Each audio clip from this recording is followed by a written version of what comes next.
You do not have an information problem. You have a control problem. Your mind is overloaded, over-rehearsed, and overtrained to chase danger where there is none. That is why you think in circles, delay simple decisions, and drain your energy before the real battle even begins. This audiobook is your mental reset.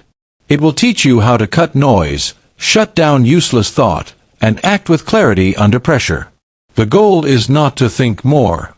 The goal is to think less, decide faster, and move stronger. Chapter 1. Stop worshipping your thoughts. Let's get something straight from the start. Your mind is not always telling you the truth. It is producing noise. Constantly. Randomly. Automatically. Some of that noise is useful. Most of it is not. And the reason you are exhausted is simple. You keep bowing to every thought like it arrived with authority. You keep treating mental chatter like sacred instruction. You keep acting as if every fear deserves a hearing, every doubt deserves analysis, and every inner reaction deserves respect. It does not. A thought is not a command. That's the key. Read that again in your mind if you need to. A thought is not a command. Just because something appears in your head does not mean it is wise. It does not mean it is urgent. It does not mean it is prophetic. And it definitely does not mean you are required to obey it. But that is what overthinkers do. They worship thought. They kneel before it. They study it. They chase it. They try to decode every mood, every fear, every passing image, every worst-case scenario as if hidden somewhere inside all that noise is the answer that will save them. It will not save you. It will bury you. Because the more you treat every thought like it matters, the less power you have over your own life. You become reactive, distracted, hesitant, weak in action, strong in analysis, busy in your head, absent in your life. You have a choice. You can keep treating thought like truth. Or you can start treating thought like weather. It passes. It changes. It does not need your worship. Think about how this works in real life. You have one awkward conversation. Maybe you said something strange. Maybe the other person looked away. Maybe the interaction ended with a little tension. And what happens next? The moment is over, but your mind keeps performing it. Again and again. For hours. Sometimes for days. You replay your tone. You replay their face. You rewrite your words. You imagine what they must now think of you. You build a courtroom around a 5-second moment. That is not intelligence. That is mental captivity. And captivity always begins the same way. You assume the thought deserves your attention. You assume the replay means something important. You assume the discomfort is a signal that must be analyzed. No. A thought is not a command. Notice it, name it, do not obey it.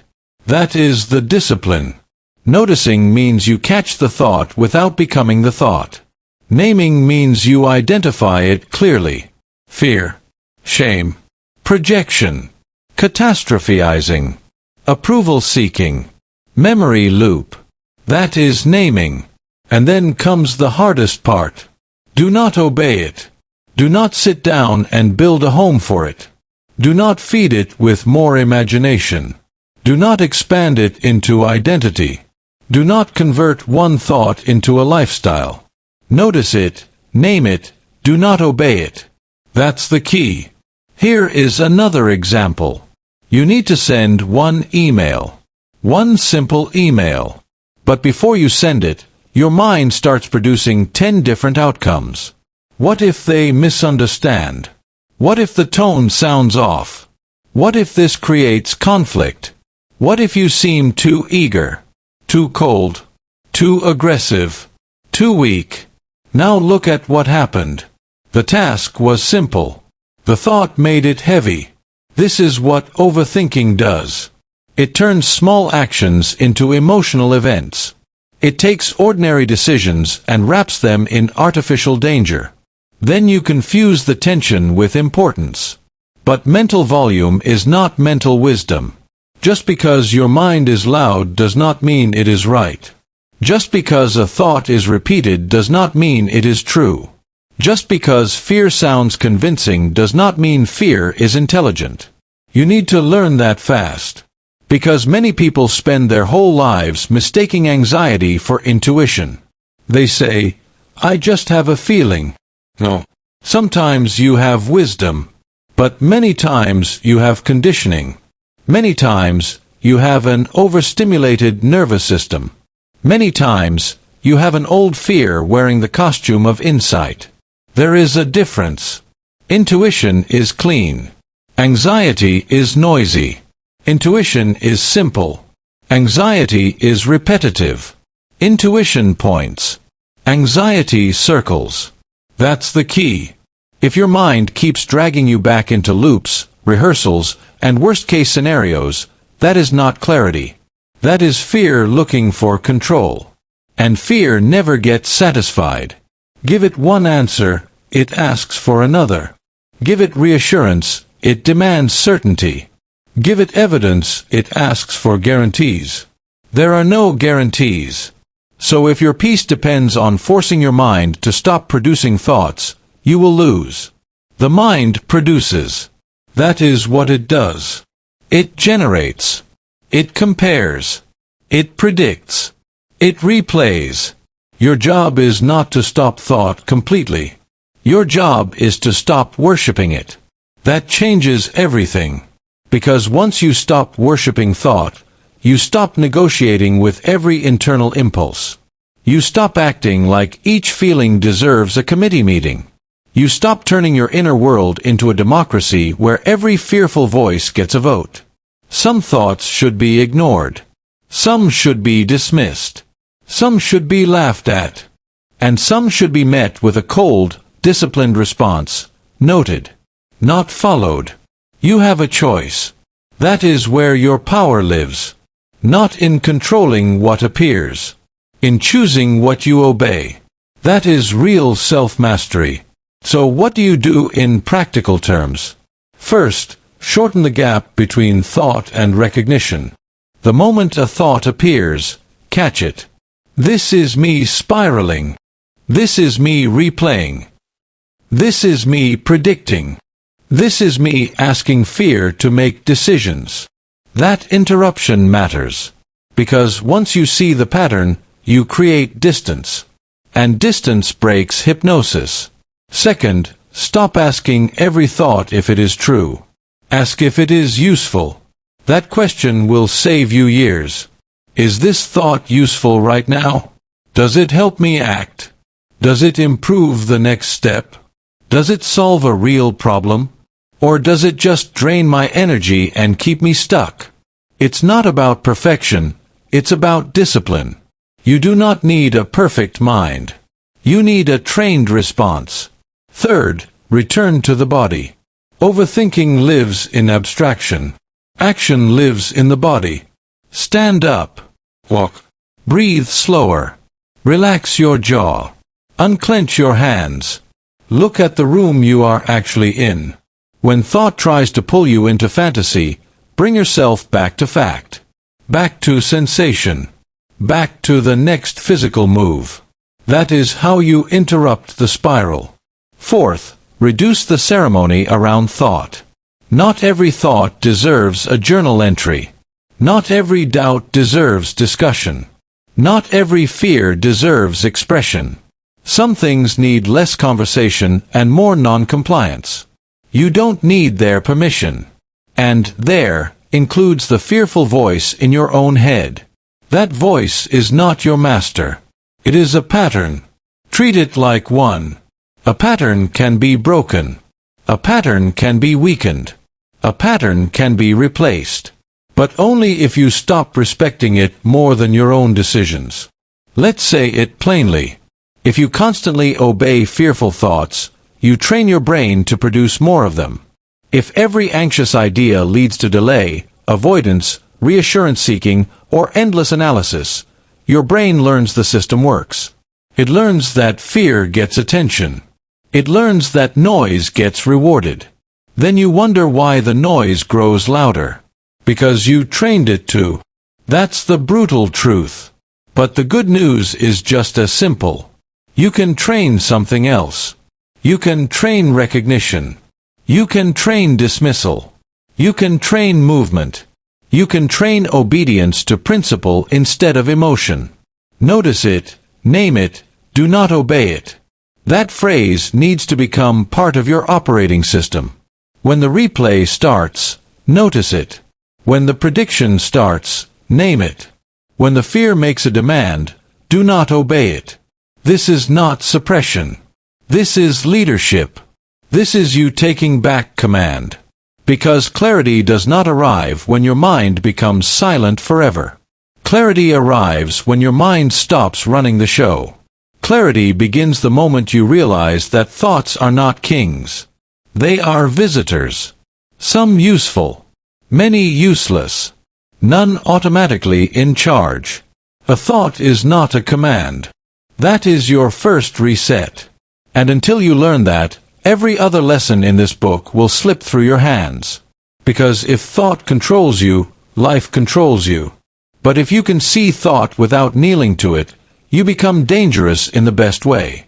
Focused, clean, decisive, free. You stopped worshipping the noise. Good. Now you are ready to stop waiting for the perfect moment. You have broken the spell of thought. Now let's break the spell of hesitation. Chapter 2. Kill the illusion of perfect timing. Let's destroy one of the most expensive lies ever sold to the human mind. The lie is this. One day, you will feel ready. One day, the timing will be right. One day, the signal will be clear, the fear will be gone, the conditions will align, and action will finally feel easy. No. That day rarely comes. And for most people, it never comes at all. Because readiness is not something you find before action. Readiness is something you build through action. That's the key. You are not waiting for the right moment. You are hiding in hesitation. Say it again. You are not waiting for the right moment. You are hiding in hesitation. That sentence will offend the part of you that wants to feel noble about delay. Good. It should. Because hesitation loves to dress itself up as wisdom. It wants to look mature, careful, responsible, strategic. But most of the time, it is not strategy. It is fear in a suit. It is overthinking with a calendar. It is avoidance pretending to be patience. And the longer you entertain it, the more dangerous it becomes. Because delay does not create clarity. Delay creates dependency on delay. That means every time you postpone action in the name of better timing, you train yourself to need more postponement. You become emotionally dependent on waiting. You start believing you cannot move until your feelings approve. You start confusing comfort with correctness. That is how people lose years. Not in one dramatic collapse.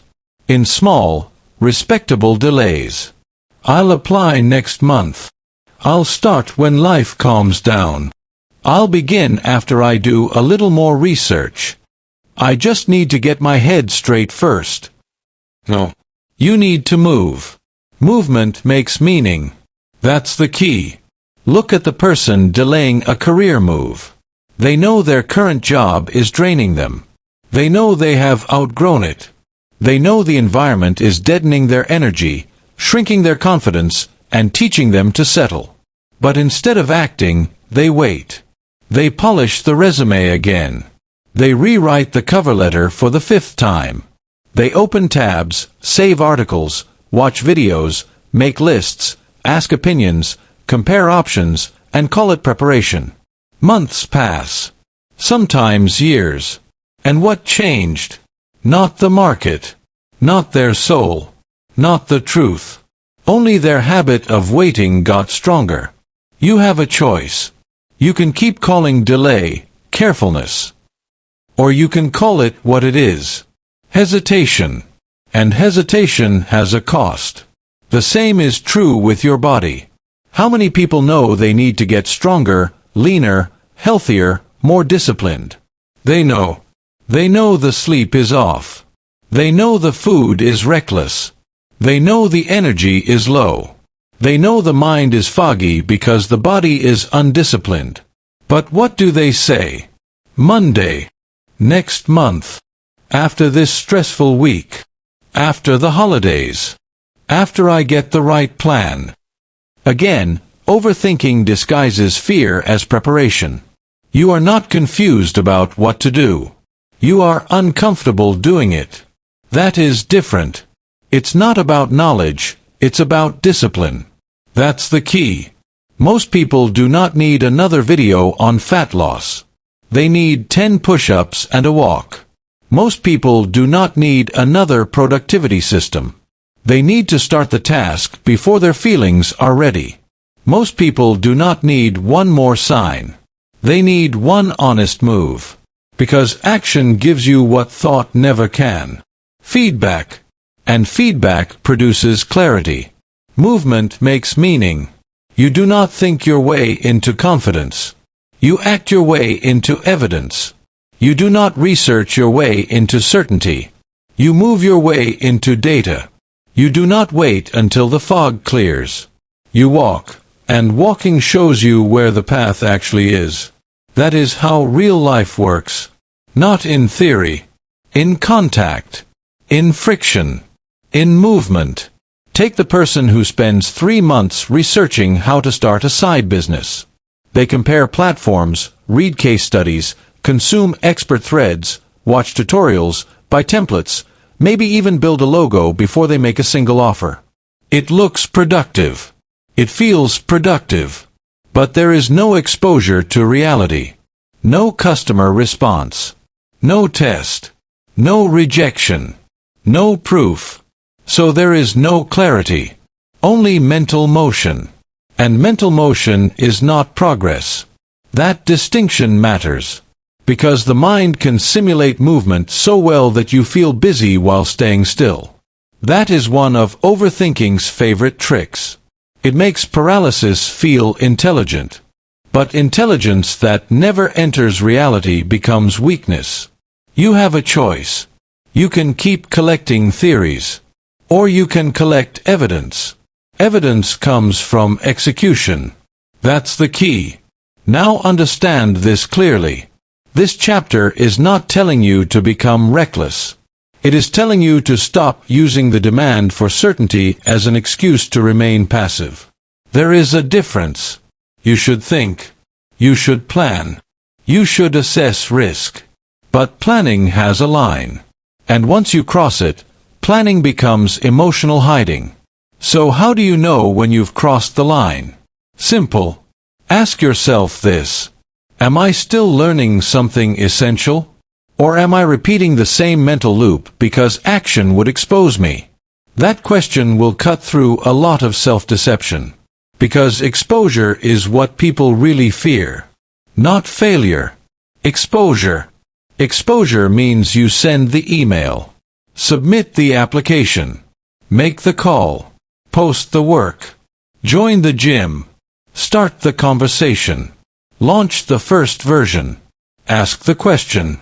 Take the first rep. And the moment you do, fantasy ends. Reality begins. That scares people. Because reality can reject you. Reality can ignore you. Reality can show you that your first attempt is clumsy. Good. That is where your power begins. Feedback is not punishment. Feedback is instruction. The market says no. Good. Now refine. Your body resists the workout. Good. Now build capacity. The conversation feels awkward. Good. Now gain skill.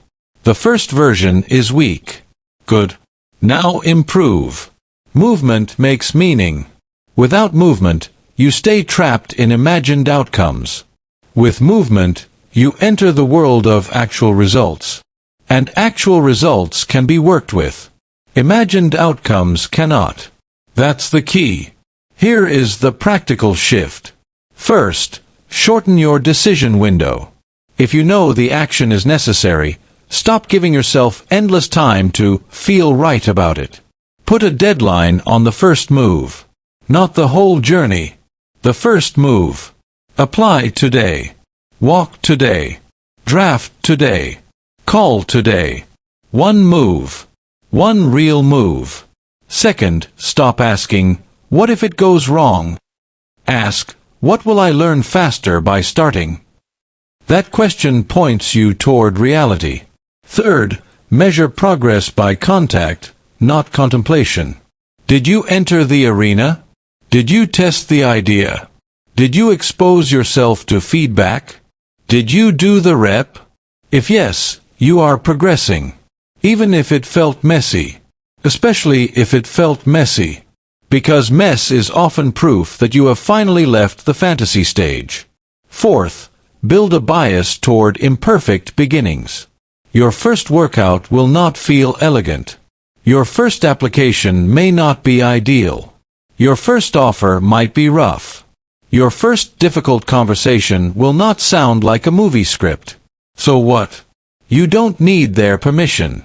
You do not need permission from the market, your family, your old identity, or your own fear-conditioned mind. You need movement. It's not about perfect timing, it's about decisive timing. That decisive timing is almost always now. Or at least, now enough. That's the key. The people who change their lives are not the people who decode the perfect moment. They are the people who stop negotiating with delay. They act before they feel pure certainty. They move before they feel maximum confidence. They trust that clarity can be built on the road. And they are right. Because every step gives information. Every action sharpens judgment. Every repetition reduces fear. Every contact with reality strengthens self-trust. That is why hesitation is so expensive. It robs you twice. First, it steals time. Then, it steals the evidence that would have made you stronger. Do not let that continue. If you know the direction, move. If you know the problem, act. If you know the habit is harming you, interrupt it. If you know the opportunity matters, step toward it. You are not waiting for the right moment. You are hiding in hesitation. Say it until the excuse loses its power. Movement makes meaning. Say it until your body starts to understand it. Because the reset you want will not come from one more delay. It will come from contact with life. Direct contact. Uncomfortable contact. Honest contact. That is how overthinking dies. Not when you finally feel safe. When you stop making safety your God. You have broken the illusion that thought is sacred. Now you must break the illusion that delay is wisdom. Clarity belongs to the people who move. You stopped worshipping your thoughts. Good. Now it is time to stop worshipping the story they create. Chapter 3. Cut the story, keep the fact. Overthinking does not need a major event to ruin your peace. It can take one small fact and build an entire emotional prison around it. That is the problem. Not the event. The interpretation. Not what happened. What you attach to what happened. The fact is small. The story is huge. That's the key. A text is delayed. A face changes. A meeting goes quiet. A plan gets interrupted. A mistake happens. And within seconds, the mind begins its favorite trick. It stops observing reality and starts inventing meaning. Not useful meaning. Not disciplined meaning. Emotional meaning. Dramatic meaning. Self-punishing meaning. They didn't reply. Becomes. They're ignoring me. Then. They've lost respect for me. Then. I always ruin relationships. Now look at what just happened. One fact. One delayed reply. And the mind turned it into rejection, identity, history, and destiny. That is not perception. That is fiction. The fact is small. The story is huge. You need to understand this with brutal clarity. Most of your suffering is not coming from the raw event. It is coming from the story you are building on top of it. That is why two people can face the same fact and experience completely different realities. One person gets feedback and adjusts. The other person gets feedback and collapses. One person sees a delay. The other sees abandonment. One person sees uncertainty. The other sees doom. Why? Because facts are neutral until the mind begins decorating them. And overthinkers are masters of decoration. They do not just observe events. They amplify them. They color them with insecurity. They connect them to old wounds. They enlarge them with prediction. They turn incomplete information into emotional certainty. Then they suffer inside a story they wrote themselves. You have a choice. You can keep worshipping your interpretation. Or you can return to what is actually there. Return to the fact. Starve the story. That's the discipline. Noticing the difference between fact and story is one of the most powerful mental resets you will ever learn.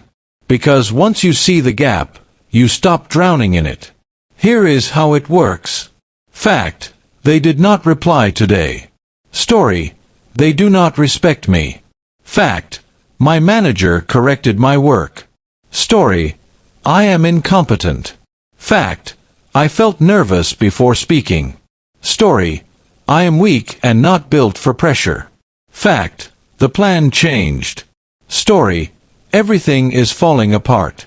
Do you see it? The fact is concrete. The story is emotional. The fact is observable. The story is interpretive. The fact can be worked with. The story only drains you. That's the key. The mind loves stories because stories give uncertainty a shape. They make the unknown feel knowable. Even when the story is painful, the brain often prefers painful certainty over open-ended reality. So instead of saying, I do not know why they have not replied, the mind says, I know exactly why. It is because I am being dismissed. That feels solid. But solid is not the same as true. And certainty is not the same as accuracy. This is where overthinking becomes self-harm disguised as analysis. You think you are being thoughtful. You are actually being reckless with meaning. You are assigning motives without evidence. You are turning moments into verdicts. You are building identity from fragments. And then you wonder why life feels heavy. Because you are carrying stories, not facts. The fact is small. The story is huge. Say it until you believe it. Now let's make this practical. Imagine you made a mistake in a meeting. You spoke too soon. You forgot a number. You lost your train of thought for a moment. The fact is simple. You made a mistake. That is all. But what does the overthinking mind do? It builds. Everyone noticed. They think I'm not sharp. This is why I never get ahead. I always do this. This proves I'm not enough. No. Stop. Return to the fact. You lost your train of thought. That is the fact. Everything else is inflation. And inflated meaning is the fuel of anxiety. Return to the fact. Starve the story. This is not denial. It is precision. You are not pretending nothing happened. You are refusing to add lies to what happened. That's the key. Some people think discipline means controlling the outside world. It does not. Real discipline begins with controlling interpretation. Real discipline is refusing to let every event become an emotional novel. It's not about sensitivity, it's about discipline. You can feel disappointment without turning it into identity. You can feel uncertainty without calling it disaster. You can feel embarrassment without deciding it defines you. You can feel tension without giving it a prophecy. That is maturity. That is self-command. That is how you cut mental noise. And here is the truth most people never say out loud. Many overthinkers are addicted to the story because the story makes them feel significant. It makes every moment feel charged. It makes life feel dramatic. It keeps the inner world busy. But busy is not the same as meaningful. Drama is not depth. And emotional intensity is not wisdom. You do not need their permission to stop performing tragedy in your own mind. You do not need permission from your past. You do not need permission from your wounds. You do not need permission from the anxious voice that keeps insisting, "But what if this means something terrible?" You have a choice. Return to the fact. Or feed the fiction. Now here is the method. First, when emotion rises, ask one question. What are the raw facts? Not what do I fear? Not what does this remind me of? Not what could this mean in the worst-case scenario? What are the raw facts? Write them down if you need to. They cancelled the meeting. I haven't heard back. I made an error. I feel tension in my chest. Keep it plain. Keep it clean. Second, identify the story separately. What am I adding? This means I'm failing. This means they're done with me. This means I blew my chance. Good. That is the story. Once you can separate those two, your power returns. Because the fact may require action. The story only demands suffering. Third, ask what is useful. Do I need to follow up? Correct the mistake. Gather more information. Wait. Adjust the plan. Good. Do that. But do not keep feeding the story after the useful step is clear. That is where most people lose themselves. The action is obvious, but they keep looping because looping feels like control. It is not control. It is indulgence. That's the key. Fourth, train your language. Your words shape your mental world. Stop saying things like, "This is a disaster," when the truth is, "This is inconvenient." Stop saying, "I always mess things up," when the truth is, "I made a mistake." Stop saying, "They don't care about me," when the truth is, "I do not know why they have not responded." Language matters. Exaggerated language creates exaggerated emotion. Clean language creates clean thinking. Return to the fact. Starve the story. Use that phrase like a knife. Use it when your mind spirals after a delayed message. Use it when embarrassment tries to become identity. Use it when uncertainty tries to become prophecy. Use it when one bad moment tries to turn itself into a personal philosophy. The fact is small. The story is huge. And once you see that, you stop handing your nervous system over to imagination. You start living in contact with reality again. That is where calm comes from. Not from controlling outcomes. From refusing to be manipulated by interpretation. Because the world is already difficult enough without you making every ordinary event emotionally enormous. You do not need to add thunder to every cloud. You do not need to turn every pause into rejection, every flaw into failure, every unknown into danger. You need precision. You need restraint. You need discipline. It's not about perfection, it's about discipline. You will still feel things. Good. You are human. But you do not have to obey every meaning your fear produces. That is freedom. That is the reset. When you cut the story, you reduce noise. When you reduce noise, you think clearly. When you think clearly, you act better. And when you act better, life gets lighter. That is how overthinking loses power. Not by force. By starvation. Return to the fact. Starve the story. Master that, and your mind becomes less dramatic, more useful, more clean. You stop building prisons out of interpretation. You start dealing with reality as it is. You have stopped worshipping thoughts. You have stopped waiting for perfect timing. Now you have learned to cut fiction at the root. Good. But clarity still leaks away when you waste decision-making power on things that do not matter. You stripped the story down to the fact. Now let's strip friction down to speed. Chapter 4. Make fast decisions on small things. Most people do not break under one giant decision. They break under thousands of tiny ones. That is the truth. They drain themselves before the real challenge even begins. Not because life is impossible. Because they waste premium mental energy on low-value choices. What to wear. What to post.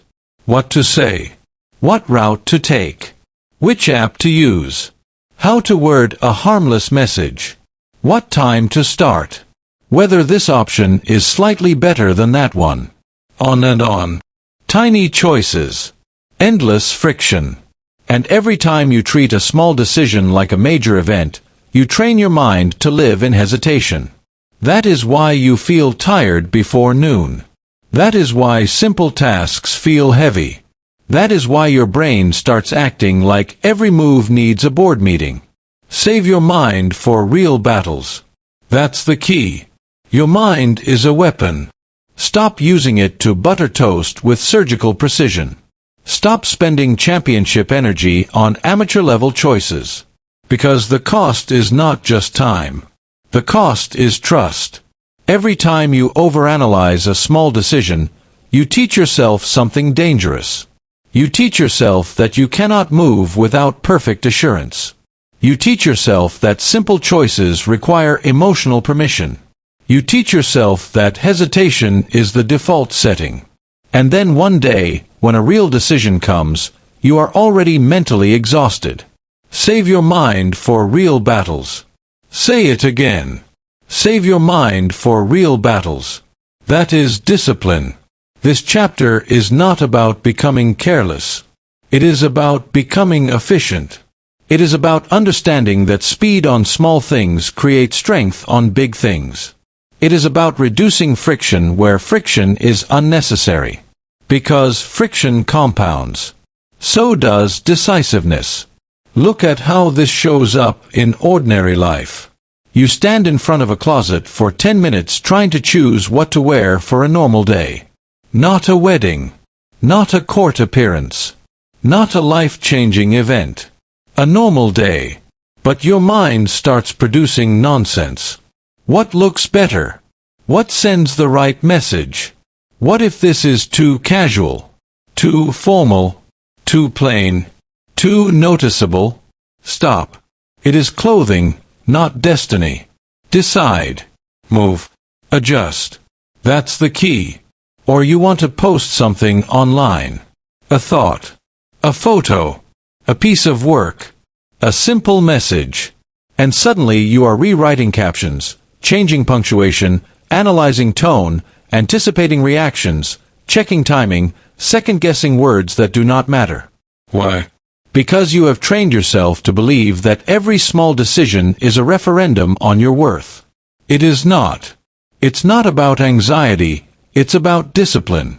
That matters. The anxious mind says, "What if I get this wrong?" The disciplined mind says, "This is small. I will decide and move."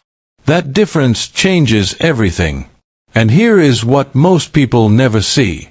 Small delays are not neutral. They shape identity.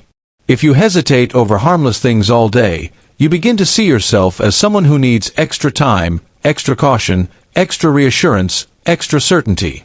You build a self-image around delay. That is the hidden damage. Not the extra 5 minutes. The repeated message to yourself, "I cannot trust my own judgment."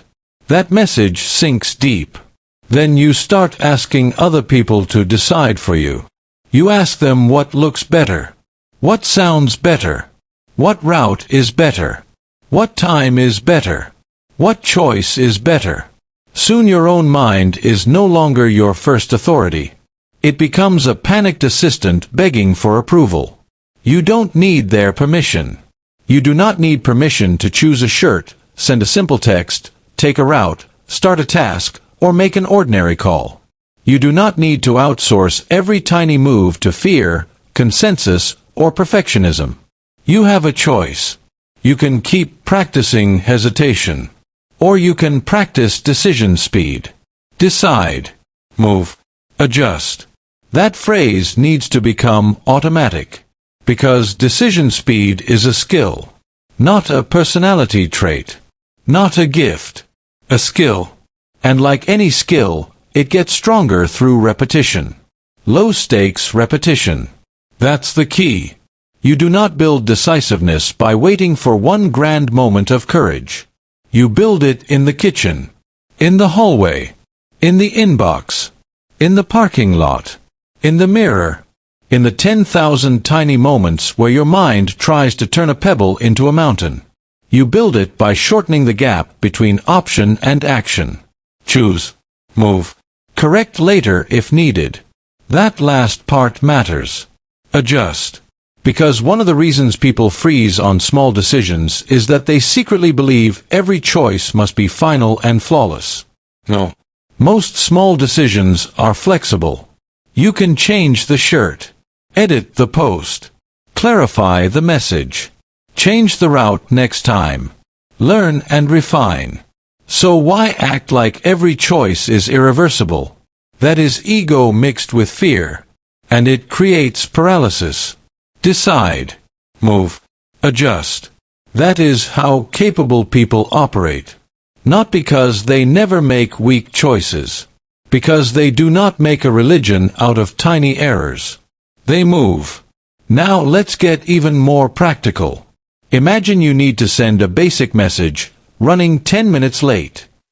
That should take 10 seconds. But the overthinking mind gets involved. Should I say sorry first? Should I explain why? Should I add an emoji? Should I sound casual or formal? Should I say 10 or 12? Should I call instead? This is insanity dressed as thoughtfulness. The message is harmless. The function is clear. Precision is not the issue. Fear is. And every time you indulge that fear, you strengthen it. So what is the answer?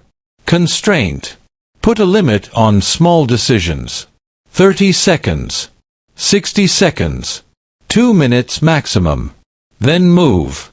That is how you retrain the brain. Not by waiting until it feels comfortable. By giving it structure. It's not about confidence, it's about discipline. That's the key. Try this in daily life. Pick your clothes faster. Order food faster. Answer low-stakes emails faster. Choose a workout and start it. Pick a route and drive. Set a timer for small decisions and obey it. You are not doing this because speed itself is holy. You are doing it because indecision is expensive. You are teaching your mind that not everything deserves emotional ceremony. Save your mind for real battles. What are real battles? A hard conversation. A business pivot. A health crisis. A major commitment. A true moral choice. A family decision with real consequences. Those deserve time. Those deserve calm thought. Those deserve depth. But if your mind is constantly entangled in trivialities, you will have less clarity when the real battle arrives. That is why this chapter matters more than it first appears.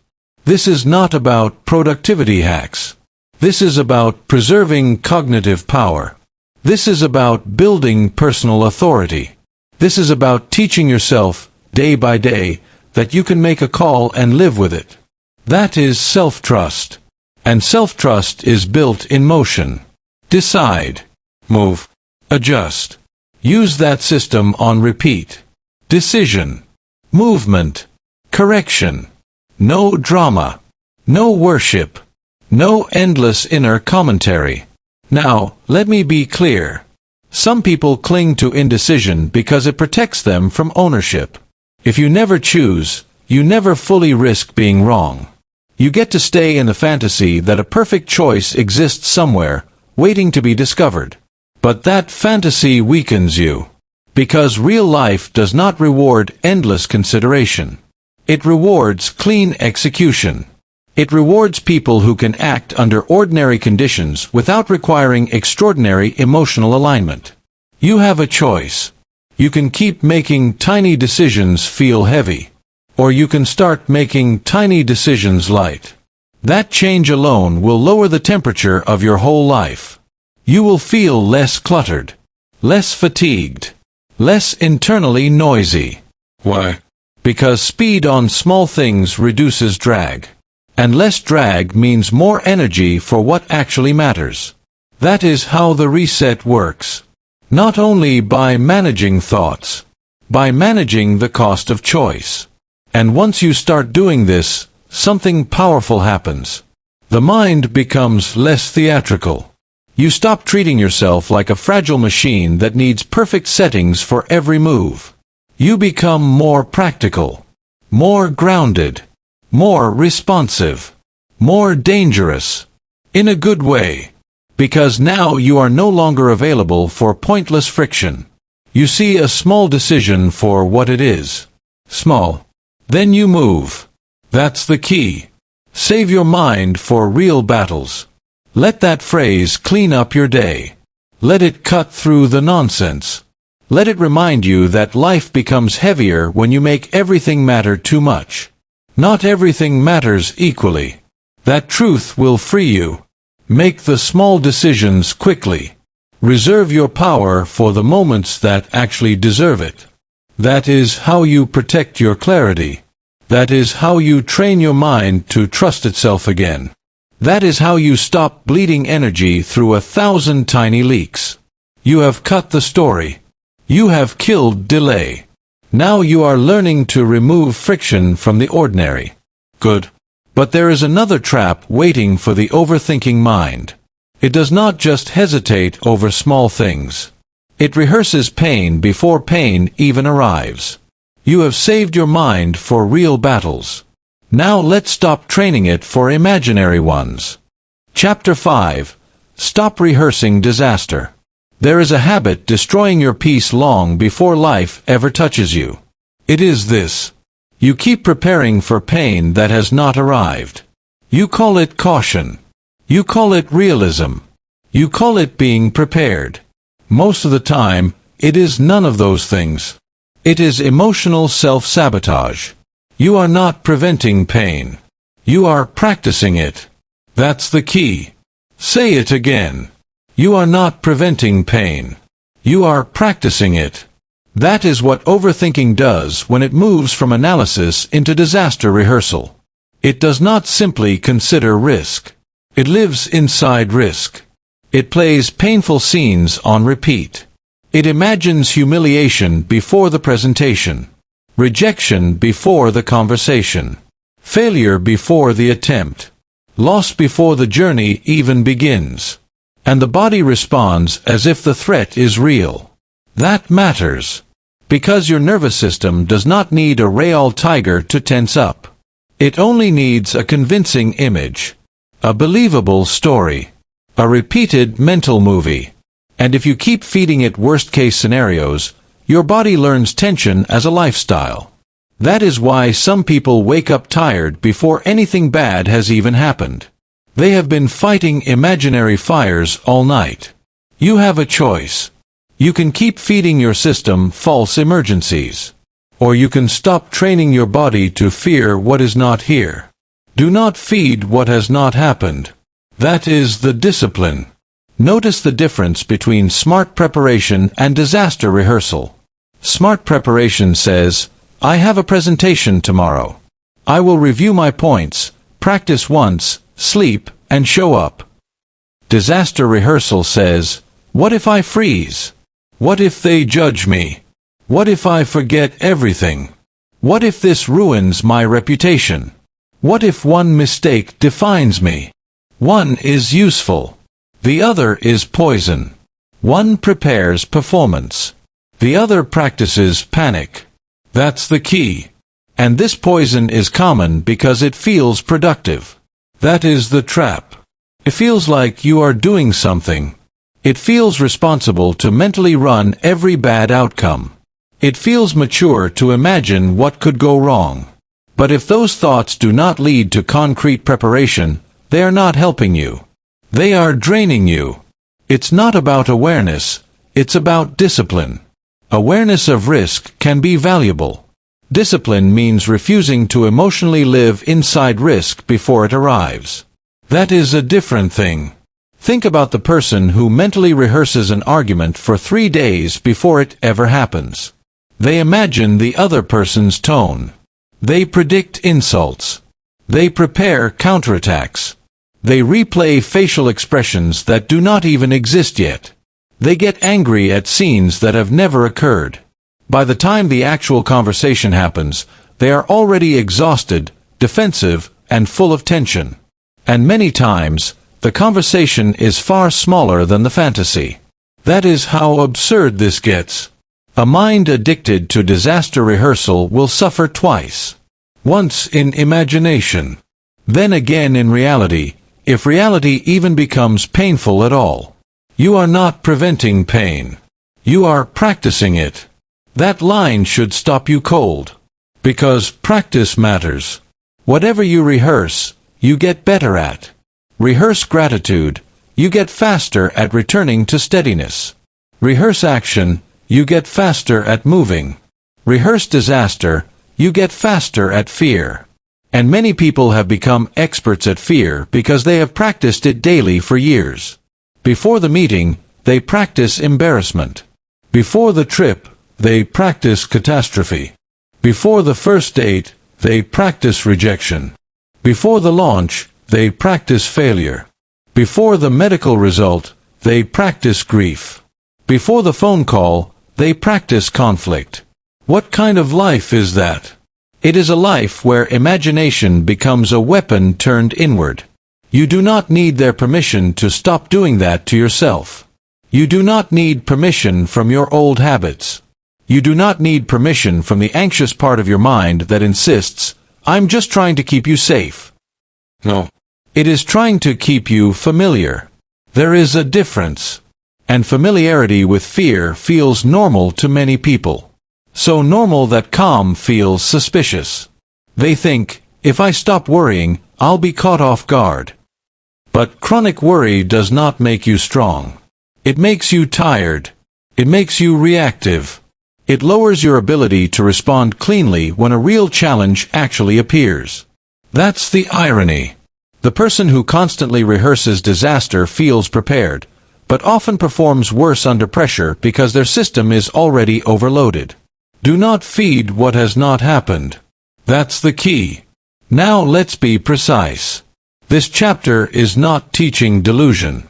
It is not saying ignore real risk. It is not saying walk blindly into danger with a fake smile. It is saying something stronger than that. It is saying prepare what you can, then refuse to mentally bleed for events that are not real. That is strength. Real strength is not pretending pain does not exist. Real strength is refusing to kneel before pain in advance.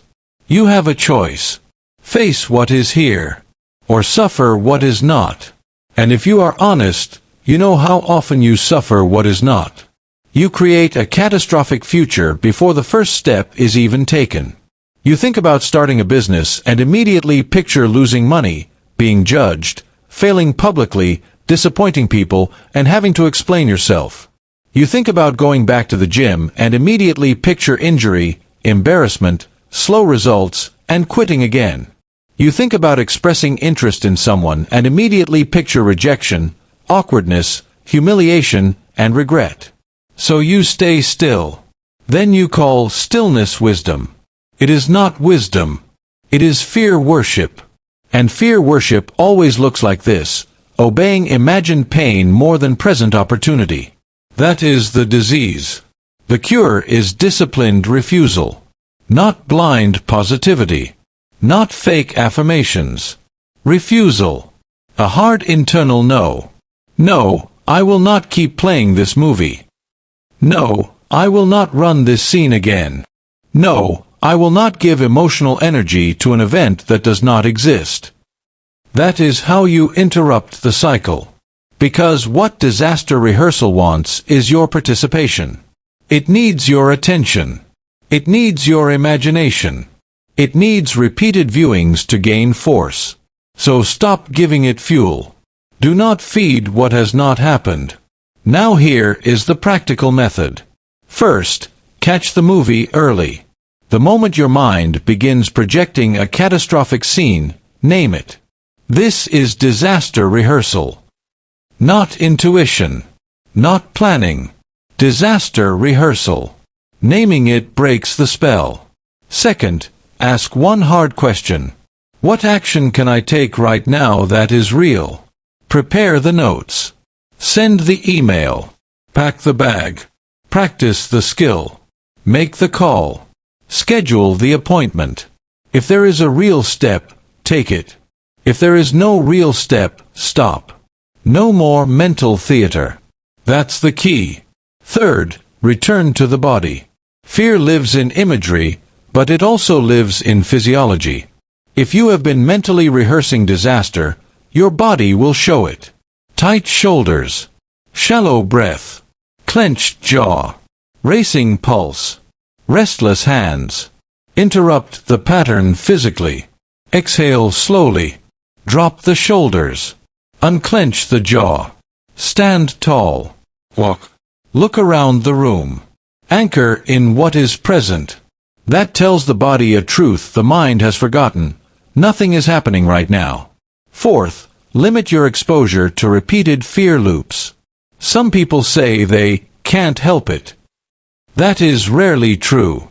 They can't help the first intrusive image. But they can help the second, third, and 20th replay. That part is participation. That part is choice. You have a choice. Remember that. You may not control the first spark. You absolutely shape the fire. It's not about fear, it's about discipline. That distinction will save you. Because if you keep making fear the enemy, you stay obsessed with it. But if you make discipline the answer, you have a path. Notice. Refuse. Redirect. Act. Breathe. Return. That is trainable. That is repeatable. That is power. And over time, your body starts learning a new lesson. It learns that not every unknown is an emergency. It learns that uncertainty does not require collapse. It learns that you can face the future without living inside fictional pain. That is freedom. Not the removal of risk. The removal of unnecessary suffering. You are not preventing pain. You are practicing it. Never forget that. The mind becomes what it repeatedly rehearses. So if you want peace under pressure, practice presence. Practice action. Practice restraint. Practice not feeding false futures. Do not feed what has not happened. Use that sentence like a gate. Let it block the flood. Let it pull you back into reality. Let it remind you that pain, when real, can be met. But pain rehearsed in advance only weakens you before the moment arrives. Overthinking loses its grip when you stop volunteering for imagined suffering. You do not need to pre-injure your own spirit to prove you are prepared. You need steadiness. You need precision. You need refusal. You have cut the story, reduced friction, and stopped turning delay into a home. Good. But mental chaos is never only mental. The body carries what the mind keeps repeating. And if the body stays flooded, the mind stays noisy. You stopped practicing pain in advance. Now let's talk about how to calm the machine that keeps producing it. Chapter 6. Reset the body to reset the mind. You have been taught to treat overthinking like a philosophy problem. It is not. At least, not at first. Very often, it is a body problem wearing a mental costume. That matters. Because if you try to solve a physical storm with pure analysis, you will stay trapped. You will keep explaining your state instead of changing it. You will keep interpreting the signal while doing nothing about the machine producing it. A stressed body manufactures stressed thoughts. That's the key. Say it again. A stressed body manufactures stressed thoughts. When the body is tight, tired, overstimulated, under-recovered, sleep-deprived, caffeine-loaded, and locked in shallow breathing, the mind does not suddenly become wise and balanced. It becomes easier to hijack, easier to agitate, easier to flood with noise. Then you think you have a deep emotional issue. Sometimes you just need sleep, movement, silence, and air. That is the truth. Overthinking is often intensified by physiology. Your nervous system gets activated, your muscles stay tight, your breathing gets shallow, your brain reads the state as danger, and then your thoughts rush in to explain the danger. They create stories to match the chemistry. Now you feel trapped by both. Body and mind feeding each other. Tension creating thoughts. Thoughts creating more tension. Round and round. That is why some people lie awake at night feeling like their entire life is collapsing. Not because all the problems got worse at 1:17 a.m., but because the body is exhausted, the room is dark, the mind is unchecked, and the nervous system is in a vulnerable state. And in that state, everything feels heavier. The conversation feels worse. The future feels darker. The mistake feels bigger. The uncertainty feels dangerous. Why? Because a stressed body manufactures stressed thoughts. That's the key. This chapter is where you stop pretending your body is irrelevant to your clarity. It is not irrelevant. It is central. If your body is in constant low-level alarm, your mind will interpret life through alarm. If your body is overstimulated, your thoughts will arrive faster, louder, and harsher. If your body is exhausted, your mental resilience drops. That is not weakness. That is biology. And once you understand that, you stop romanticizing your spirals. You stop assuming every mental storm is profound. Some storms are chemical. Some are hormonal. Some are environmental. Some are the predictable result of terrible sleep, zero movement, 6 hours of scrolling, 3 coffees, and no silence. That is not mystery. That is neglect. You have a choice. You can keep trying to think your way out of a body that is screaming. Or you can calm the body and clear the signal. Calm the body. Clear the signal. That is the discipline. Think about what happens after too much caffeine. Your heart rate rises. Your hands may get restless. Your breathing gets tighter. Your mind speeds up. Suddenly a normal email feels loaded.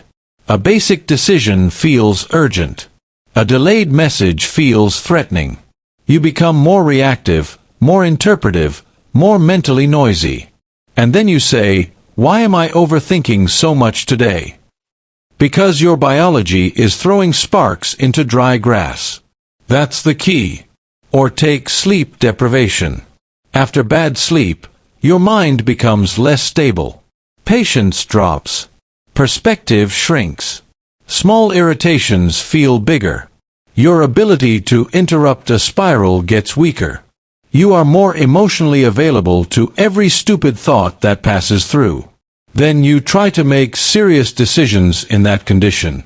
Terrible idea. It's not about weakness, it's about discipline. Discipline means respecting the state of the machine before you trust the signal coming out of it. If your body is depleted, your thoughts are not at their most reliable. Understand that. Another example. You sit all day. Barely move. Neck forward. Chest collapsed. Jaw tight. Eyes locked on screens. Constant notifications. Constant noise. Constant input. Then by evening your mind is racing and you say, "I need to think this through." No. First you need to get out of the chair. You need blood flow. You need air. You need distance from the stimulation that is flooding your system. A stressed body manufactures stressed thoughts. And an overstimulated body amplifies overthinking. That is why clarity is often a biological skill before it is a philosophical one. You want clear thinking? Then stop living in ways that manufacture noise. Calm the body. Clear the signal. That's the key. Now let's make this brutally practical. First, fix your breathing. Most overthinkers breathe like they are bracing for impact. High chest, fast rhythm, tiny inhales, incomplete exhales. That pattern tells the body there is danger. The mind then goes hunting for reasons. Reverse it. Longer exhales, slower pace. Breathe through the nose when possible. Drop the shoulders. Unclench the jaw. Do not underestimate this. You can shift your internal state in minutes by changing your breath pattern. Not because breathing is magic, because physiology responds to rhythm. Second, walk. Walk when your thoughts get sticky. Walk when you are spiraling. Walk before a difficult call. Walk after too much screen time. Walk when you cannot tell whether the problem is real or amplified. Movement breaks mental cement. Walking is one of the fastest ways to interrupt cognitive looping because it gives the body a job and drains excess tension. It returns you to a more stable signal. You do not need their permission to take a walk instead of continuing a useless inner argument. Third, check your posture. Yes, posture. Because the body and mind are not separate departments. Slumped posture, collapsed chest, forward head, clenched stomach, shallow breath. This is not neutral. It reinforces a guarded state. It tells the system to stay small, closed, and tense. Stand up. Open the chest. Lift the head. Plant the feet. Relax the face. This is not cosmetic. It is neurological instruction. Calm the body. Clear the signal. Fourth, protect sleep like your sanity depends on it. Because often it does. Stop treating sleep like a luxury and then acting confused when your thoughts turn savage at night. An exhausted mind is easier to terrify. A tired brain is more dramatic. A depleted system struggles to regulate emotion, attention, and perspective. So build rules. Reduce late-night stimulation. Cut unnecessary screen exposure. Do not fill the last hour of your night with noise, argument, doom scrolling, or stress input. Create a landing pattern. Darkness. Quiet. Repetition. Consistency. It's not about optimization, it's about discipline. Fifth, remove noise. This one is massive. Too many people live in constant input and then wonder why their mind never settles. Music always on. Videos always playing. Notifications always buzzing. Opinions always entering. No empty space. No silence. No recovery. Your mind cannot clear if you never stop feeding it. You have a choice. You can keep flooding your system and blaming your thoughts. Or you can create gaps where your nervous system can reset. Turn things off. Drive in silence sometimes. Walk without content sometimes. Eat without a screen sometimes. Sit without reaching for stimulation immediately. Let the dust settle. That's the key. Sixth, stop making major decisions in broken states. When you are exhausted, overstimulated, angry, caffeinated into the ceiling, or spiraling late at night, do not declare final truths about your life. Do not decide the relationship is doomed, the future is over, the job is hopeless, or you are fundamentally broken. Reset the body first. Then evaluate. This rule alone will save you from so much unnecessary suffering. Because many people are not seeing reality clearly. They are seeing reality through dysregulation. That is different. And once you learn to respect that difference, you become far less available for self-deception. A stressed body manufactures stressed thoughts. So stop arguing with every thought and start asking a better question. What state is my body in right now? That question is powerful. Am I tired? Wired? Hungry? Tense? Overstimulated? Under-recovered? Shallow breathing? Screen fried? If the answer is yes, then your first move is not deeper analysis. Your first move is regulation. Calm the body. Clear the signal. That is the system. Not because the body solves everything, because it changes the quality of the battlefield. And once the battlefield is calmer, you can think with more accuracy, more restraint, and more power. This is how the reset becomes real. Not as a slogan, as a daily operating standard. You stop treating yourself like a floating brain. You become responsible for the conditions that shape your mind. You stop manufacturing chaos and then acting shocked by the result. You regulate. You simplify. You recover. You breathe. You move. You remove noise. You sleep. Then your mind becomes easier to lead. That is the win. Not perfection. Authority. You do not need a perfect nervous system. You need a disciplined response to a dysregulated one. Once you learn that, you stop being dragged around by every spike in sensation. You start becoming the person who notices the state, resets the body, and re-enters the moment with command. You have stopped rehearsing disaster. Good. Now you understand why the body keeps trying to stage it. Calm the machine, and the message gets cleaner. But even a calmer mind will drift if you keep speaking to yourself like a confused spectator instead of a leader. So now it is time to stop asking your mind endless questions and start giving it direction. You calmed the body. Now let's sharpen command. Chapter 7. Replace rumination with orders. Overthinking loves one thing more than anything else. Open space. Unstructured space. Unsupervised space. A mind with no command. That is where rumination breeds. In vagueness. In emotional questioning. In endless inner discussion with no decision, no order, no movement, no end. That is why some people can think for hours and accomplish nothing. Their mind is busy, but it is not directed.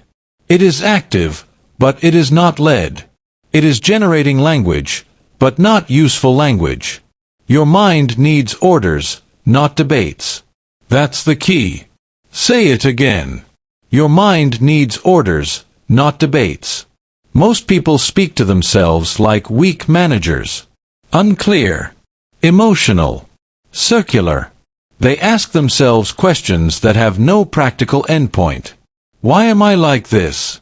What if I fail? What does this mean? Why can't I get it together? What if they think less of me?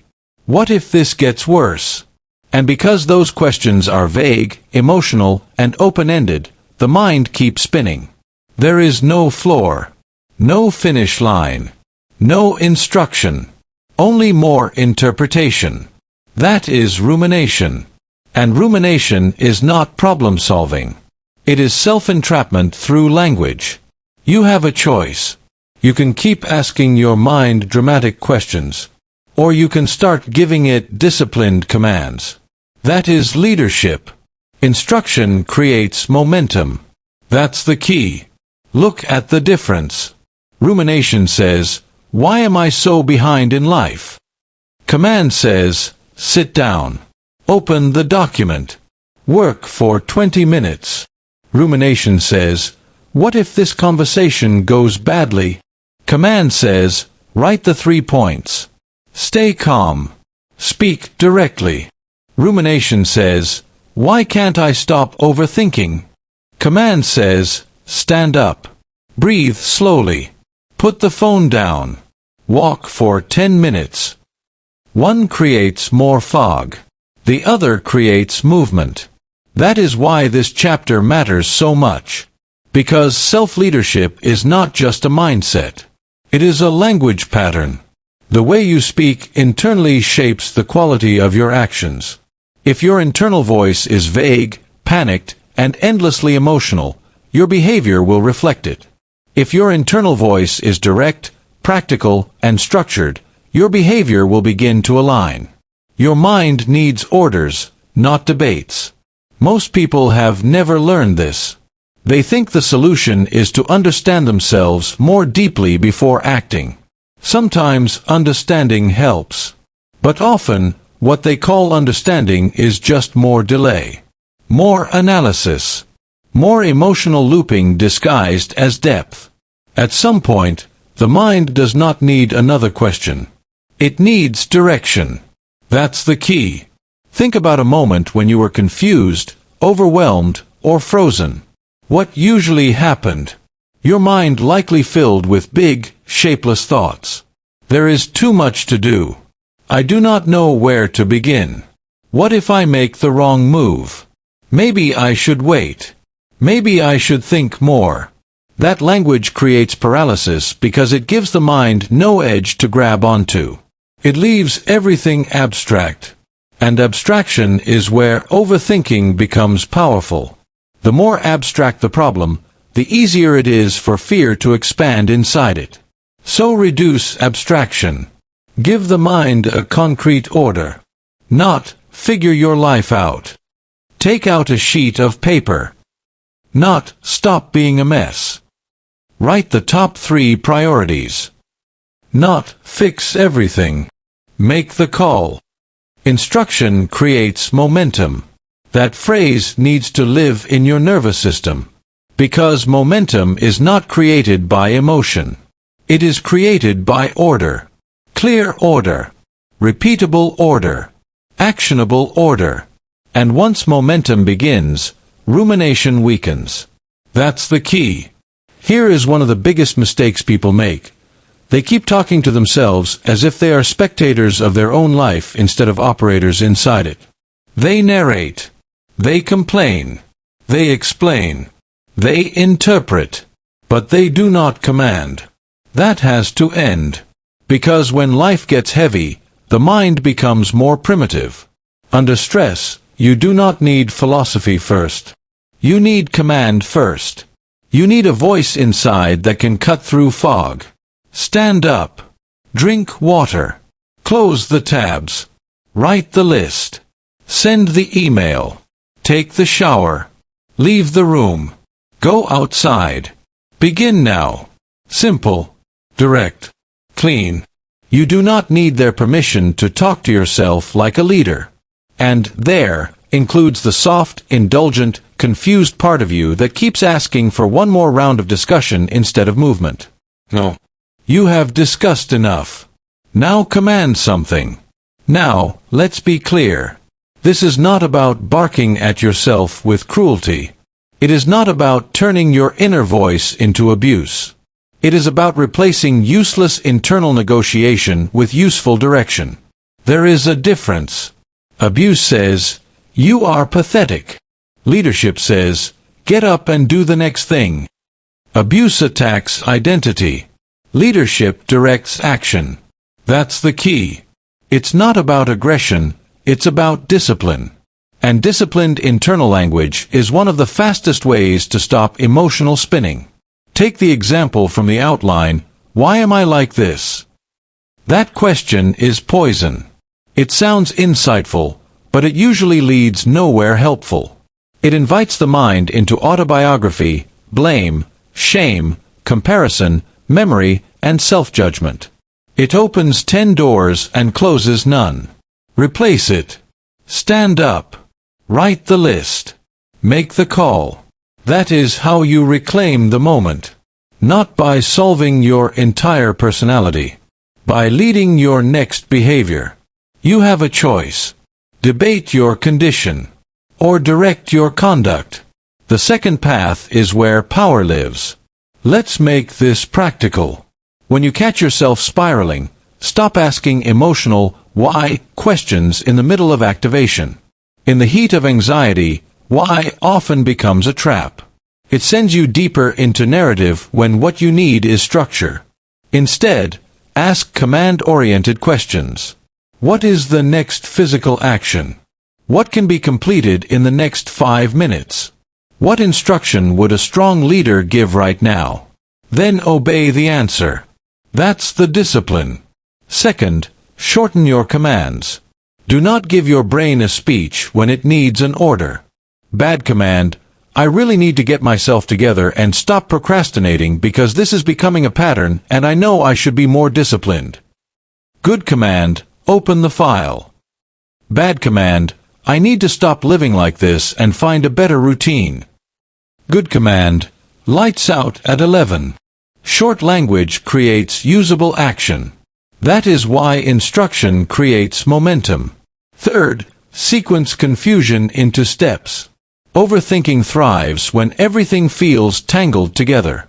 So untangle it by force. 1, 2, 3. For example, write the problem. Circle the part you control. Do one thing now. That simple structure can shut down a lot of mental chaos. Why? Because ambiguity feeds spirals while commands restore structure. That's the key.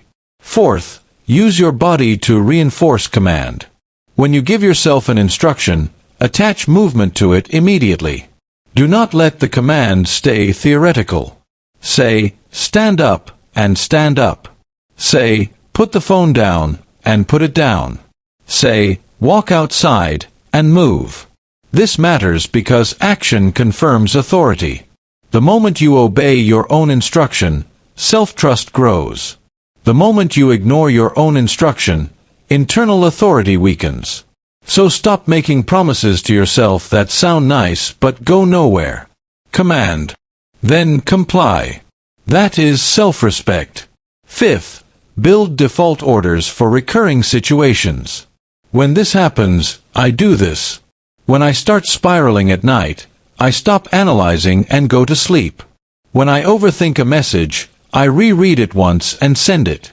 When I feel overwhelmed, I write 3 tasks and do the first one. When I feel anxious before a conversation, I breathe, simplify the point, and speak directly. These defaults remove negotiation. And what removes negotiation removes friction. Your mind needs orders, not debates. Use that line as a reset switch. Use it when you are pacing. Use it when you are stalling. Use it when your thoughts start multiplying but your actions disappear. Because the longer your mind stays in debate mode, the weaker your internal authority becomes. And internal authority matters. Without it, you become a passenger inside your own life. You wait to feel better before acting. You wait to understand more before moving. You wait for clarity to descend instead of commanding behavior that creates clarity. That has to end. Instruction creates momentum. Momentum creates evidence. Evidence creates self-trust. And self-trust reduces overthinking. Do you see the chain? This is not abstract. This is mechanical. When you lead yourself with practical language, you shrink the space available for spiraling.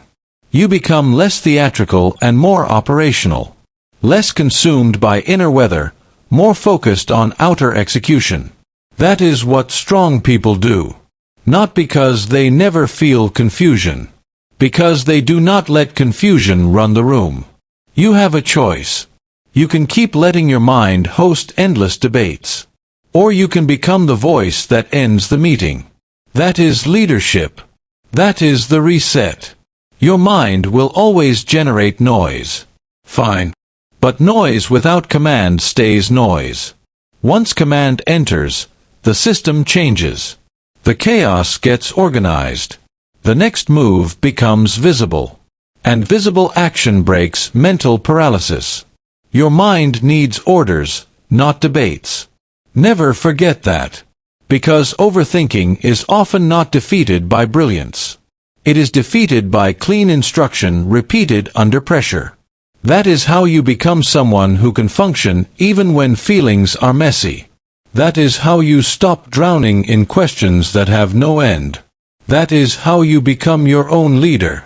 You have calmed the body. Good. Now you are learning to command the mind. But even a mind that takes orders can still get buried under too much input, too many goals, and too many voices. You have replaced rumination with orders. Now let's remove the clutter that keeps demanding them.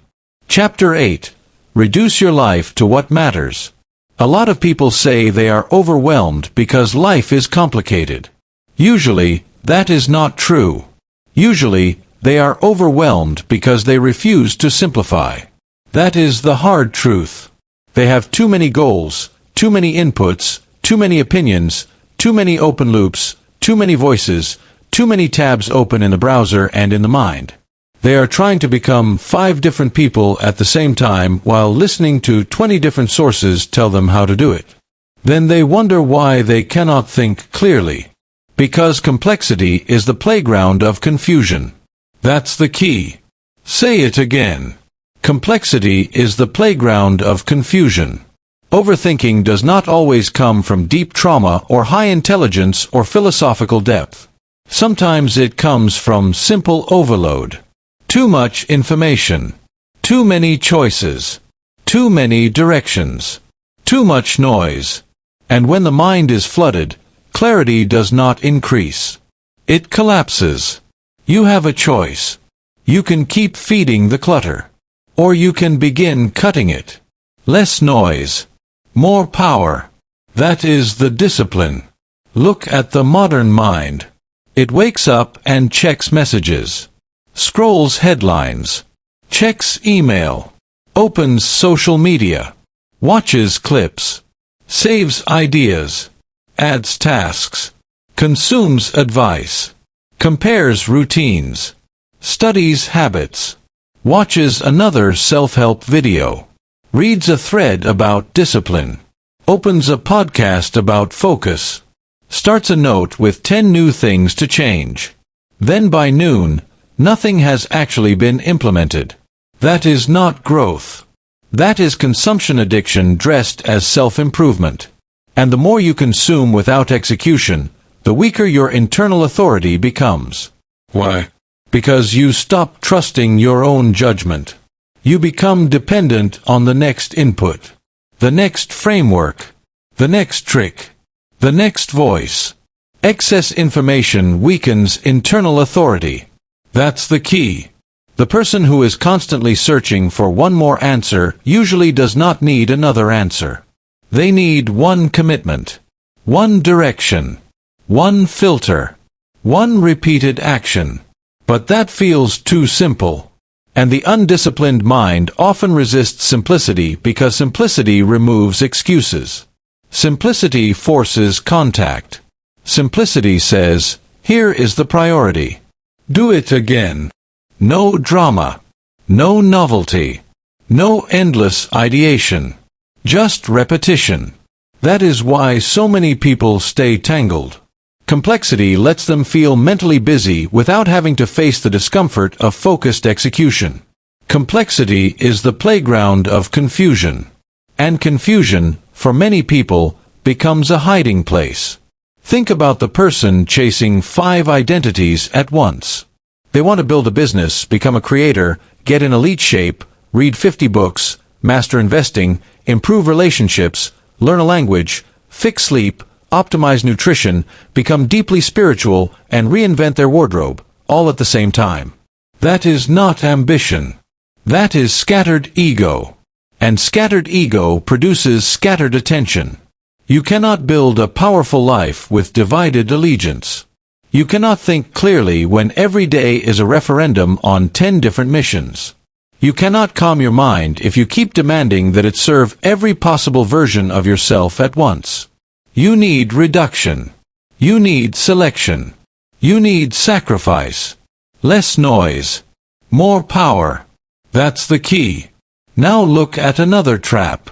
Asking too many people what to do.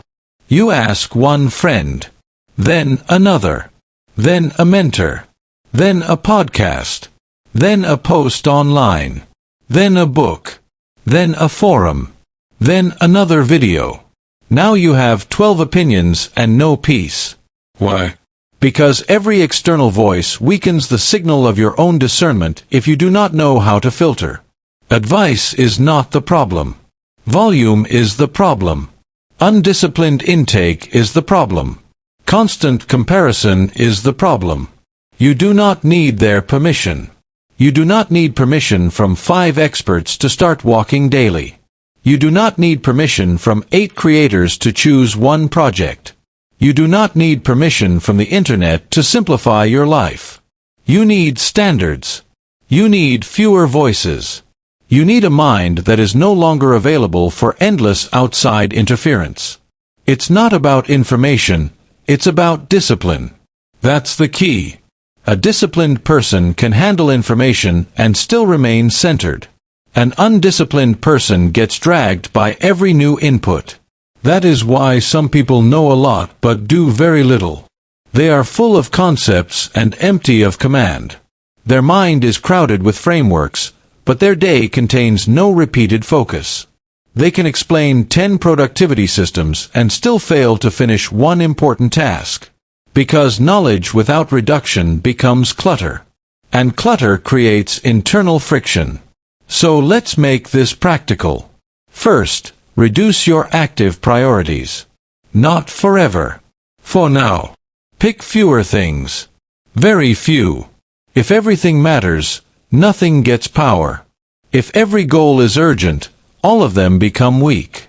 Stop asking your brain to carry 10 mountains. Choose one primary area. Maybe 2. Then let the rest become background maintenance. That is not failure.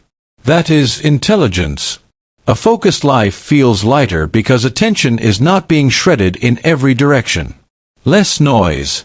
More power. Second, reduce your sources.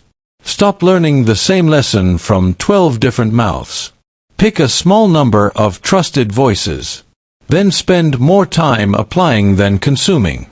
One clear lesson applied for 30 days is worth more than 30 inspiring lessons consumed in one afternoon. That is the discipline. Implementation over accumulation. Action over collection. Execution over endless inspiration. That's the key. Third, reduce your decisions. Create defaults. Eat similar meals. Wear simple combinations. Build a morning sequence. Set recurring workout times. Use a fixed shutdown routine. The more you automate what does not need creativity, the more mental power you preserve for what actually matters. Remember this from earlier. Save your mind for real battles. That principle belongs here too. Fourth, reduce your digital chaos. Too many tabs open is not just a computer problem. It reflects a mental condition. Unclosed loops. Constant switching. No hierarchy. No finish. And the mind begins to imitate the environment. So close things. Finish one window before opening 5 more. Delete what you do not need. Mute what adds noise. Turn off notifications that steal attention without adding value.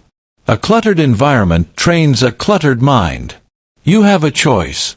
You can keep normalizing chaos. Or you can create an environment that supports precision. Fifth, reduce your identity drama.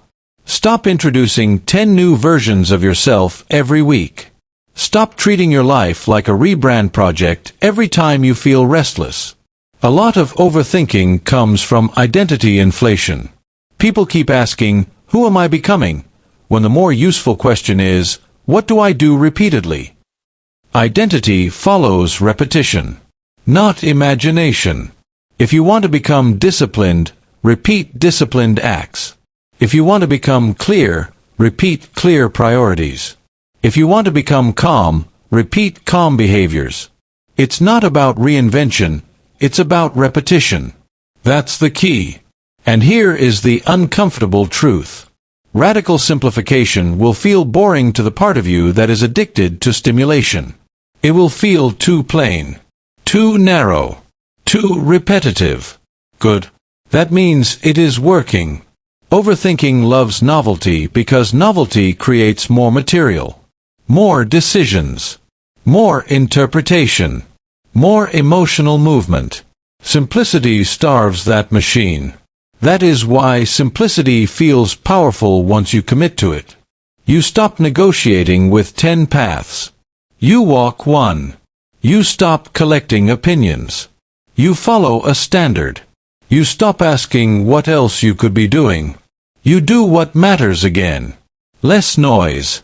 More power. That phrase should become a filter for your whole life. When you open your phone, ask, less noise or more noise? When you schedule your week, ask, less noise or more noise?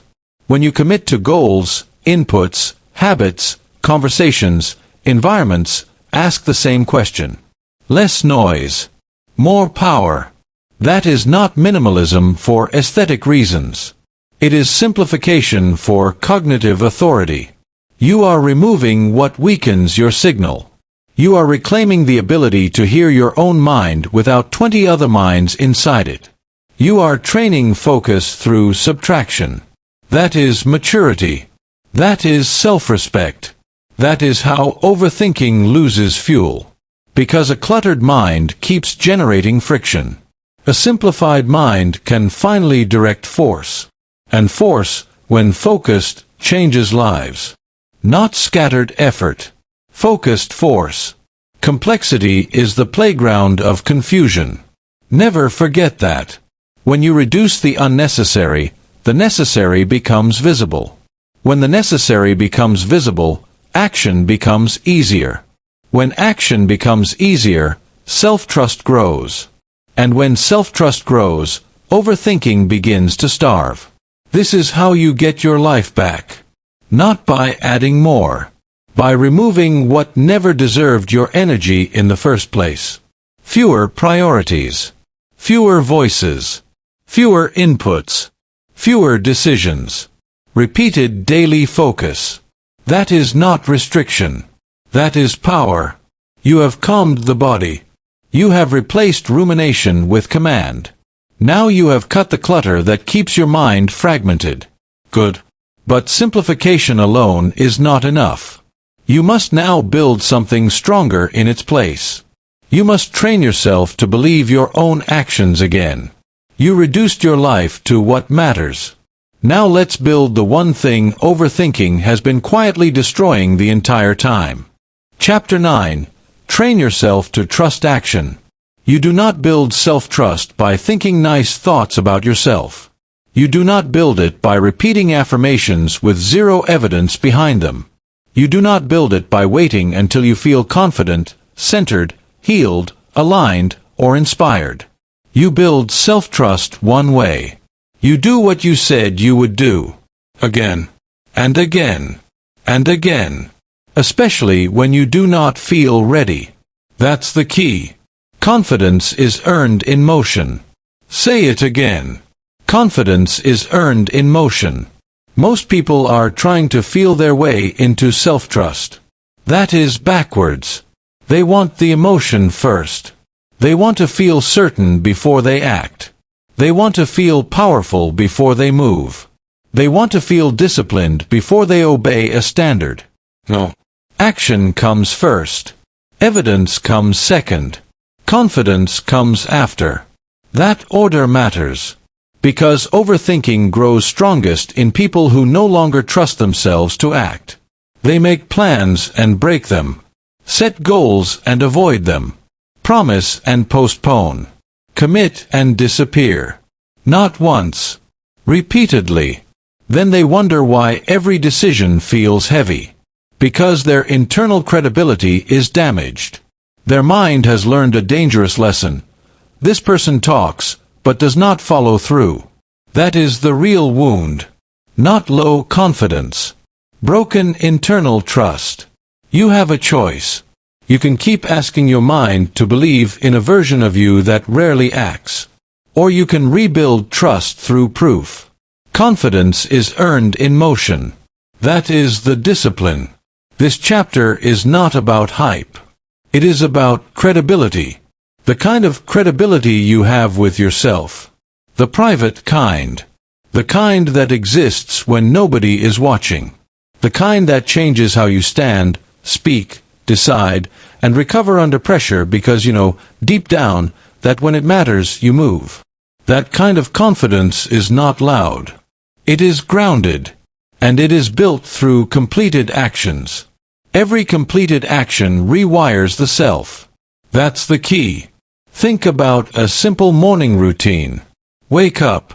Make the bed. Drink water. Move your body. Sit down and begin the first task. Nothing glamorous. But if you do that consistently, something shifts. Not because the routine is magical. Because every kept promise sends a message. I can rely on myself. That message matters more than most people realize. Because identity is shaped by repeated evidence. Not by what you hope to become. Not by what you say you value. By what you repeatedly do. If you keep promises to yourself, you become someone who trusts your own word. If you constantly betray your own word, you become someone who hesitates even when the path is clear. That is why following through on small promises matters so much. It is not small. It is architecture. You are building a self. Every completed action rewires the self. Say it again. Every completed action rewires the self. Now look at the opposite pattern. You tell yourself you will start tomorrow. You say you will wake up early. You say you will do the workout. You say you will finish the task. You say you will have the conversation. Then tomorrow comes and you negotiate. You delay. You soften the standard. You explain. You let yourself off the hook. You repeat that pattern enough times, and your mind stops taking you seriously. That is what many people call overthinking. But part of what they are feeling is the instability that comes from not trusting their own execution. Because when self-trust is weak, every next step feels uncertain. Every plan feels questionable. Every commitment feels fragile. So the answer is not more self-analysis. The answer is more kept promises. That's the key. And let's make this clear. Self-trust is not built by grand, dramatic acts once in a while. It is built by plain consistency. Small obedience. Quiet follow-through. Ordinary discipline repeated until your word means something again. It's not about intensity, it's about discipline. Anyone can have one motivated day. Anyone can feel powerful after one inspiring speech. Anyone can make a giant plan in a burst of emotion. What matters is what happens when the emotion leaves. Do you still act? Do you still keep the promise? Do you still move when the mood is gone? That is where identity changes. Confidence is earned in motion. Not in theory. In movement. In completion. In evidence. Take the person who finishes tasks without dramatic emotional buildup. They do not wait to feel perfect. They begin. They work. They finish. Then they move to the next thing. That simple pattern creates enormous power. Why? Because it removes the addiction to emotional readiness. It teaches the mind that action is normal, not special. It turns execution into identity. That is how strong people are built. Not by giant declarations. By unromantic follow-through. You do not need their permission to become that kind of person. You do not need permission from your past inconsistency. You do not need permission from the people who knew the old you. You do not need permission from the version of yourself that still wants to live in excuses. You need repetition. You need proof. You need completed action. Every completed action rewires the self. Now let's get practical. First, lower the drama and raise the standard. Stop acting like every task needs a perfect mindset. Some things need nothing more than obedience. Get up. Start. Finish. You are not waiting for inspiration. You are training reliability. Second, make fewer promises, but keep more of them. This is critical. Do not tell yourself you are going to change your entire life by next week. That creates fantasy, not trust. Instead, choose specific commitments you can actually repeat. Wake up at the planned time. Do the 20-minute walk. Finish the one important task. Read 10 pages. Turn the phone off at night. Simple, concrete, repeatable. Then keep the promise. That's the key. Third, stop rewarding your own non-compliance with endless understanding. Yes, be human. Yes, adjust when needed. But do not turn every broken promise into a therapy session. Sometimes the answer is not more compassion. Sometimes the answer is to tell the truth. I said I would do it. I did not do it. That weakens trust. Now I will correct it. That is maturity. It's not about self-hate, it's about discipline. That distinction matters. Because some people hear discipline and think punishment. No. Discipline is respect. Discipline is refusing to lie to yourself. Discipline is rebuilding internal credibility through behavior. Fourth, use small wins as identity reps. Do not dismiss them. If you said you would go to bed on time and you did, that matters. If you said you would send the email and you did, that matters.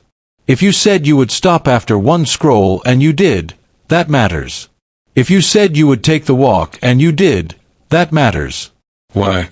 Because your nervous system is collecting evidence.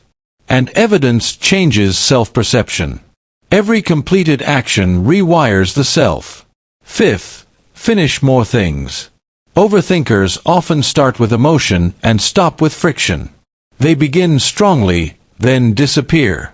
That pattern must be broken. Because unfinished actions create residue. Open loops. Self-doubt. Identity leakage. Finishing teaches the opposite. It teaches closure. Completion. Command. So finish the workout. Finish the paragraph. Finish the call. Finish the form. Finish the task before you go hunting for a new one. Completion has power. That's the key. And here is something most people need to hear. You are not trying to become a person who never struggles. You are trying to become a person who can be trusted by yourself even when struggle is present. That is a far more durable form of confidence. Because struggle will come. Fatigue will come. Resistance will come. Bad moods will come. Doubt will come. The question is not whether they come. The question is whether you still move. Confidence is earned in motion. This is why action is identity training. Every time you obey a standard instead of a mood, you cast a vote for a stronger self. Every time you complete what you said you would complete, you reduce the gap between intention and identity. Every time you follow through without drama, you become more stable internally. That is real transformation. Not a new belief. A new pattern. You have a choice. Keep living as someone whose word to themselves means very little. Or become someone whose private commitments carry weight. That choice changes everything. Because once your own word becomes credible, overthinking loses one of its biggest hiding places. You no longer need endless debate before action because action is already part of who you are. You no longer need emotional permission because your standard is stronger than your mood. You no longer need to guess whether you can handle the next step because you have proof behind you. That is self-trust. Built, not wished for. Earned, not borrowed. Confidence is earned in motion. Never forget that. The more evidence you build, the calmer your mind becomes. Why? Because the mind trusts what the body has demonstrated. It trusts repetition. It trusts follow-through. It trusts completion. And when that trust grows, hesitation shrinks. This is how you stop overthinking at the deepest level. Not only by cutting noise, but by becoming someone whose actions have made thought less necessary. You stop asking, "Can I rely on myself?" because your life keeps answering, "Yes." You have simplified your life and reclaimed your attention. Good. Now you are rebuilding your internal credibility through action. But there is one final step. You must stop living like an observer of your own potential and start living like an executor of your real life. You trained yourself to trust action. Now let's finish the reset by choosing execution over examination. Chapter 10. Live in execution, not examination. There comes a point when self-examination stops being wisdom and starts becoming a trap. That point comes earlier than most people think. Because reflection is useful. Awareness is useful. Pattern recognition is useful. But only up to a point. After that, examination becomes avoidance with better vocabulary. You keep analyzing yourself, studying yourself, explaining yourself, decoding yourself, and questioning yourself while your actual life stays untouched. That is not growth. That is delay in intellectual clothing. Your life moves when you move. That's the key. Say it again. Your life moves when you move. Not when you understand one more layer of your childhood. Not when you identify one more pattern. Not when you finally find the perfect label for your fear.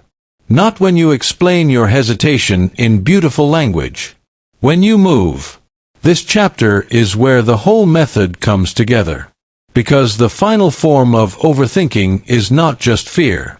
It is identity. It is becoming a person who watches themselves endlessly but does not operate powerfully. A person who is always in review mode. Always in interpretation mode. Always in self-observation mode. But life does not reward spectatorship. It rewards execution. That's the truth. Look at the person who endlessly analyzes a relationship. They think about the texts, the tone, the pauses, the mixed signals, the future, the risks, the meanings, the possible endings. They talk to friends, journal about it, rehearse conversations, revisit memories, build theories, but they never do the one thing that would end the confusion. Ask directly. Speak clearly. State the standard. Leave if necessary. Commit if appropriate. In other words, act. That is the pattern. People examine what they should execute. And then they wonder why nothing changes. Because analysis has a limit, but execution creates reality. That's the key. The same thing happens with goals. People analyze the business idea for a year, the content plan for 6 months, the career move for 3 seasons, the health routine every Monday, the purpose question every night. What should I do? What if this is wrong? What if there is a better path? What if I commit and regret it? What if I choose too soon? Enough. At some point, examination becomes a hiding place for people who are afraid of contact with reality. Because reality responds. Reality gives feedback. Reality exposes weakness. Reality requires commitment. And commitment closes doors. That is what many people are really resisting. Not lack of clarity. Loss of fantasy. Because once you act, you can no longer pretend every path is still available. Once you build, launch, leave, begin, or commit, the dream world narrows. One option becomes real. Others die. That feels intense. Good. That is adulthood. You have a choice. You can keep protecting fantasy through endless examination. Or you can build a real life through execution. Your life moves when you move. That line has to become law in your mind. Because the overthinking person often lives like their main job is to interpret life instead of engage it. They become their own full-time analyst. They monitor moods, study reactions, track thoughts, decode motives, assess meaning. They become excellent at commentary and weak at movement. That is not peace. That is internal surveillance. And internal surveillance is exhausting. You do not need their permission to stop watching yourself all day. You do not need permission from old wounds. You do not need permission from your fear. You do not need permission from the identity that says, I'm just someone who thinks deeply. No. Deep thinking that never enters action becomes a cage. It's not about depth, it's about discipline. That's the key. Now listen carefully. This chapter is not anti-reflection. Reflection matters. But reflection should serve execution. It should sharpen action, not replace it. The point of insight is movement. The point of awareness is correction. The point of clarity is commitment. If reflection is not changing behavior, it is becoming entertainment for the ego. Hard truth. But necessary. Because some people are addicted to processing. They feel productive when they are examining themselves. They feel serious when they are unpacking their emotions. They feel intelligent when they can explain their patterns in detail. But if the same problems remain because no one is acting, then the process is incomplete. An incomplete process becomes stagnation. Your life moves when you move. That's the key. So what does living in execution actually look like? It looks like reducing the time between knowing and doing. You know the relationship needs a conversation. Have it. You know the body needs discipline. Train it. You know the work matters. Begin it. You know the environment is draining you. Change it. You know the habit is harming you. Cut it. You know the opportunity deserves a try. Step into it. Execution is not always glamorous. Often it is plain, direct, quiet, unemotional. But it changes reality. And reality is where peace is built. Not in thought. In structure. In habit. In choice. In consequence. That is why mental peace is not found by solving every thought. It is found by building a life too focused to be ruled by noise. That is the final lesson. A focused life leaves less room for mental chaos. Not because thoughts disappear, but because they lose status. They are no longer the center of your identity. Execution becomes the center. Standards become the center. Repeated action becomes the center. Then confusion has less space to perform. Act so decisively that confusion cannot keep up. That's the key. Let's make it practical. First, stop revisiting decisions that have already been made. If you decided with integrity, move forward. Do not reopen every door because your emotions shifted for an hour. Constant reconsideration destroys momentum. Momentum matters. Second, make execution your answer to uncertainty. Do not ask, "How do I stop thinking about this?" Ask, "What action would reduce ambiguity?" Make the call. Send the draft. Take the meeting. Run the test. Have the conversation. Third, set a limit on self-analysis. 10 minutes of reflection can be useful. 3 hours of circling is decay. Journal briefly. Identify the lesson. Choose the action. Then move. Fourth, build a day that demands participation. Too much idle mental space invites examination. Structure protects you. Work blocks. Training time. Quiet time. Sleep time.